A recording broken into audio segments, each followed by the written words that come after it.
আজকে SSC batch 2025-এর রেজাল্টের দিন। আজকে 10 তারিখ, কাঙ্ক্ষিত 10 তারিখ আজকেই, এবং রেজাল্ট ছাড়ার কথা 2টায়।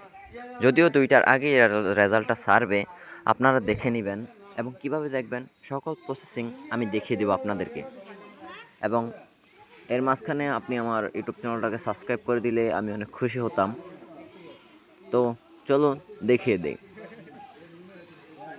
তবে এই জায়গায় ভোকেশনাল দিবেন, এসএসসি দিবেন, তারপরে ভোকেশনাল, বোর্ড হবে ঢাকা, তারপরে আপনার রোল রেজিস্ট্রেশন, এরপরে একটা সংখ্যা যোগ করে জায়গায় লিখবেন রেজাল্ট বিডি অথবা এডুকেশনাল বোর্ড।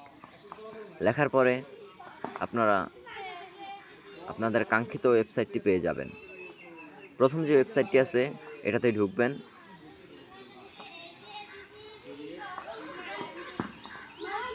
এবং এরপরে আপনারা পেয়ে যাবেন প্রথমে তো আপনার ভোকেশনাল এবং 2025 বোর্ড ঢাকা, এবং আপনার রোল এবং আপনার রেজিস্ট্রেশন।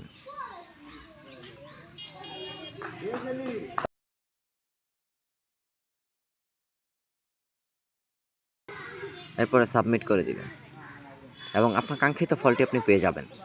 আশা করি সম্পূর্ণ প্রসেসিংটি আপনি বুঝতে পারছেন। ধন্যবাদ আপনাকে সম্পূর্ণ ভিডিওটি দেখা।